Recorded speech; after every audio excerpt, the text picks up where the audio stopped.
जानने के लिए, ढूंढने के लिए क्या करना चाहिए डॉक्टर साहब?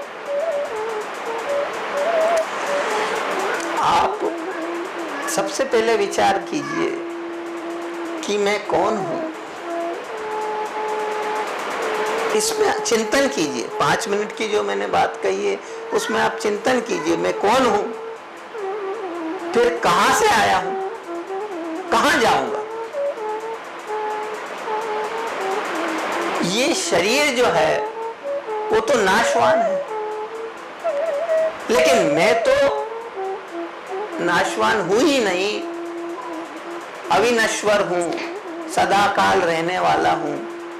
जैसे इस संसार में प्रत्येक परमाणु सदाकाल रहता है, ऐसे ही आप भी कभी पशु की अवस्था में चले जाते हो, कभी पक्षी की अवस्था में, कभी मनुष्य की अवस्था में, मनुष्य में भी कभी गरीब की अवस्था में, कभी अमीर की अवस्था। ये सिर्फ अवस्था बदलते हो, आपका स्वरूप ये नहीं है। तो मेरा स्वरूप क्या है, मैं कौन हूं, मैं कहां से आया हूं, कहां जाऊंगा, मेरा स्वरूप क्या है, इस बात पे सिर्फ 5 मिनट विचार कीजिए, आपका कल्याण निश्चित है। फिर जो जो प्रश्न आपके मन में उपजेंगे उन सब का समाधान करने का कर्तव्य मेरा है। ये मेरा कर्तव्य है। इस मनुष्य भाव का मेरा कर्तव्य ही यही है कि प्रत्येक प्राणी का कैसे कल्याण हो, वो सदा काल के लिए सुखी कैसे हो सके, यही मेरा उद्देश्य है, यही मेरा कर्तव्य है और यही मेरी भावना है कि इस संसार में सभी जीव सुखी हों, सभी शांति से रहें। जी डॉक्टर साहब, ये इतना सब कुछ करना तो तभी संभव है जब हम अपने मन की चंचलता पे कंट्रोल कर पाएं। तो मन की चंचलता को कंट्रोल करने के लिए आप क्या सजेशंस देना चाहेंगे हमारे दर्शकों को? बहुत अच्छा प्रश्न है आपका। मन, अधिकांश लोगों में भ्रम होता है कि वो मन को शरीर का अंग नहीं मान के आत्मा का अंग मानते हैं। वो मानते हैं कि मन जो है वो इस आत्मा के साथ मन लगा हुआ है और ये शरीर जो है वो अलग है और मन अलग है। लेकिन भाई, मैंने फिर जैसे बताया था, यहाँ भी मैं वही स्पष्ट करना चाहूंगा कि आपके आत्मा की अनंत शक्तियों में,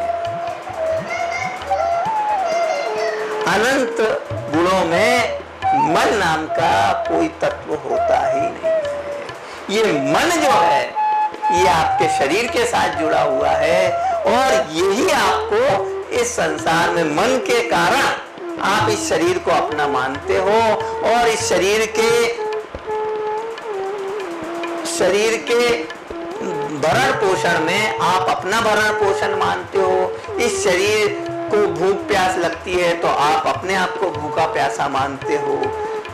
इस कारण जो है ये मन आपको इस संसार में नचाता रहता है और ये मन ही है जो आपको 84 लाख योनियों में भ्रमण कराता है। इस मन से अगर आप अपना ध्यान हटाएंगे और अपनी आत्मा में ध्यान लगाएंगे तो आपका कल्याण निश्चित है। ये मन जो है वो आपको सिर्फ मन से फायदा तभी है जब आप इस संसार में रहते हुए लोगों के कल्याण की भावना बनाएं, लोगों को सुखी कैसे कर सकते हैं, लोगों के आंसू कैसे पोंछ सकते हैं, इस कार्य में अगर इस मन को लगाएंगे तो ही ये मन जो है आत्मा के साथ जुड़ पाएगा, आत्मा का सेवक बन पाएगा। और नहीं तो ये मन जो है बैरी है, ये आत्मा का दुश्मन है, ये आत्मा को बहुत ज्यादा भ्रमण करा रहा है, दुख दे रहा है, 84 लाख योनियों में नचा रहा है।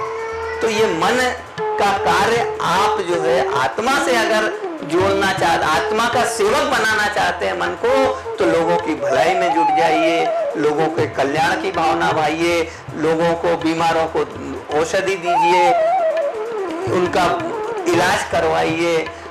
जो अमीर हैं उनको सोचना है कि दूसरे जो गरीब लोग हैं उनका हम भला कैसे कर सकते हैं, उनकी मूलभूत आवश्यकता की पूर्ति कैसे कर सकते हैं। अगर मैं आज उनको, गरीबों को, जो बेचारा भूखा है, प्यासा है, उसको आत्मा की बात करूंगा, वो समझ पाएगा क्या?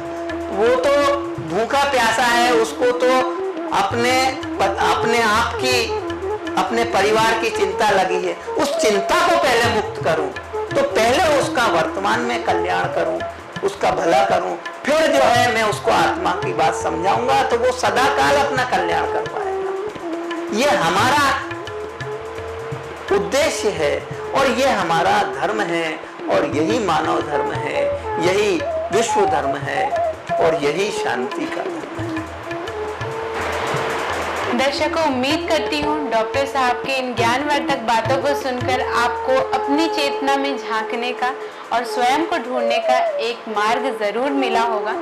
हम अगले एपिसोड्स में डॉक्टर साहब के साथ फिर चर्चा करेंगे हमारे आम जिंदगी की कुछ अन्य पहलुओं पर। तब तक के लिए